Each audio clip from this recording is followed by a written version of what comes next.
Yan guys, good morning guys. So, time check. Ano oras na ba? So, alas 12. So, 12 o'clock ng madaling araw.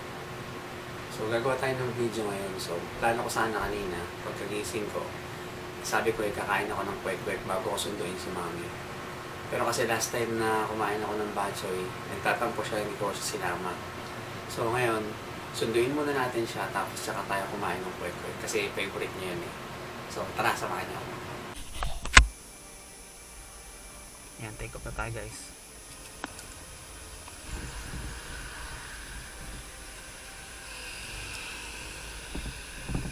Yun, so ito, palabas na tayo guys. Ayan. So, ang daan natin ngayon, ano ba? Ang daan natin ngayon guys, papunta tayo ng Marikina. So, babaybayin natin yung Kalumpang. Tapos lalabas tayo ng SM Marikina, Pa-C5, tapos Libis, tapos dire-diretso na yung IPI, tapos pauwi dito tayo kakain sa may dito sa Marikina.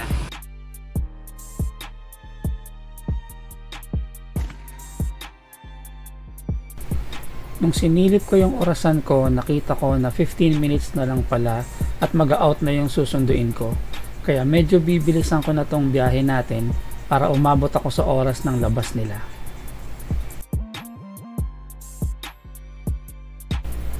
Panigurado ando na yun. Ano na naman kaya yung papaliwanag ko sa kanya?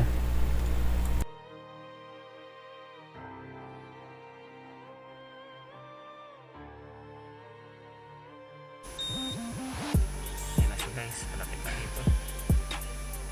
Ha? Kakaalis lang nila? Ay ka muna. Nasa ni Josie. So guys, asawa ko ulit. Yan na nga. So kaya ako nagbibideo ngayon mami kasi sabi ko sa mga nanonood, kakain tayo. Ayan na nga guys, pabalik na kami sa Marikina. Medyo mamadaliin ko na din pala ang biyahe namin kasi nakakaramdam na din ako ng gutom at di na maalis sa isip ko ang itlog na Penoy.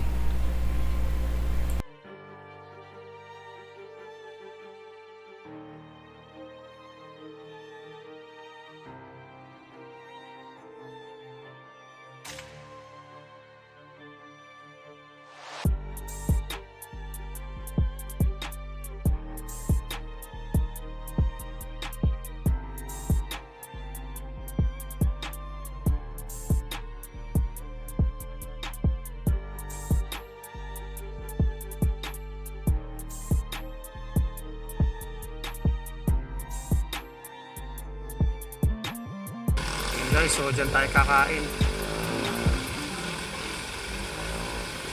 Tara. Dalawang Penoy.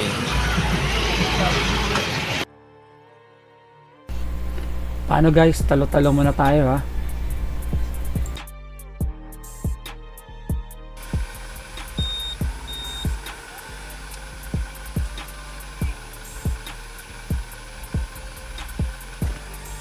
Yan, so paalis na tayo guys.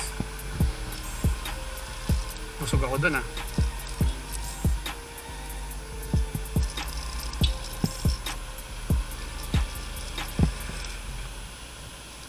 So yan guys, hanggang dito na lang siguro. Dito na natin tatapusin yung video. Salamat sa mga nanood.